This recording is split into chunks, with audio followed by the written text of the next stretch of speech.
Aussies పర్యటనలో ఉన్న టీమిండియాకు డూ ఆర్ డై మ్యాచ్. 3 వన్డేల సిరీస్లో అత్యంత కీలకమైన ఈ వన్డేలో గెలిస్తేనే సిరీస్ ఆశలు చిగురుస్తాయి. ఓడితే సిరీస్ కోల్పోయినట్లే. మరోవైపు ఈ మ్యాచ్లో అయినా రోకో ద్వయం ఎరగదీస్తుందని అభిమానులు ఆశిస్తున్నారు.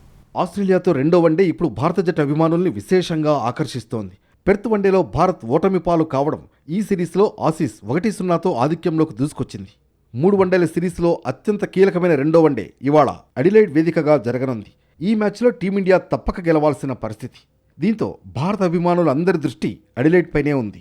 అడిలైడ్లో వన్డేల పరంగా భారత జట్టు రికార్డు బాగానే ఉంది. ఇప్పటి వరకు టీమిండియా ఈ వేదికలో 15 వన్డేలు ఆడితే అందులో 9 మ్యాచ్ల్లో విజయం సాధించింది. మరో ఆసక్తికరమైన విషయం ఏంటంటే టీమిండియా అడిలైడ్లో 2008 నుంచి ఇప్పటి వరకు ఒక్క వన్డే మ్యాచ్ కూడా ఓడిపోలేదు. ఇవాటి కీలకమైన వన్డే మ్యాచ్లోనూ గిల్సేన విజయం సాధించాలని భారత అభిమానులు కోరుకుంటున్నారు. మరోవైపు అందరి కళ్ళు స్టార్ బ్యాటర్లు విరాట్ కోహ్లీ, రోహిత్ శర్మ పైనే ఉన్నాయి. వీరిద్దరూ పెర్త్లో జరిగిన తొలి వన్డేలో విఫలమైన సంగతి తెలిసిందే. అడిలైడ్లోనైనా ఈ ద్వయం రాణించాలని అభిమానులు కోరుకుంటున్నారు.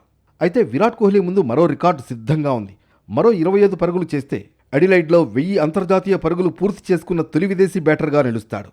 అలాగే ఈ మైదానంలో కోహ్లీకి మంచి రికార్డుంది. ఇక్కడ 4 వన్డేలాడి 244 పరుగులు చేశాడు. ఇందులో 2 సెంచరీలున్నాయి.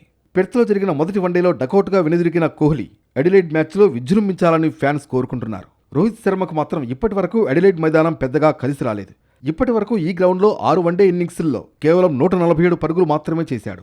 హిట్ మ్యాన్గా పేరున్న రోహిత్ ఈ మైదానంలో మాత్రం ఇప్పటి వరకు ఒక శతకం కానీ కనీసం అర్ధశతకం కానీ నమోదు చేయలేదు. 2018లో అతడు సాధించిన 43 పరుగులే ఈ మైదానంలో అతనికి వ్యక్తిగత అధిక స్కోర్. ప్రస్తుత టూర్లో భాగంగా పెర్త్లో జరిగిన మొదటి వన్డేలో రోహిత్ శర్మ 14 బంతులు ఎదుర్కొని 8 పరుగులు మాత్రమే చేసి పెవిలియన్కు చేరాడు.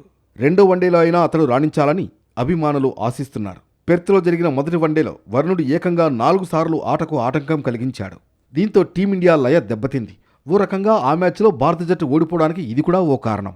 అడిలైడ్లోనూ 2 రోజులుగా అప్పుడప్పుడు చిరుజల్లులు కురిశాయి. కానీ శుభవార్త ఏంటంటే ఇవాళ మాత్రం వాన పడే అవకాశం లేదని వాతావరణ శాఖ చెప్పింది.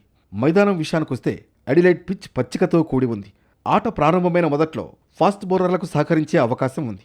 అయితే రెండో వన్డేలోనూ టాస్ కీలకం కానుందని క్రికెట్ విశ్లేషకులు అభిప్రాయపడుతున్నారు.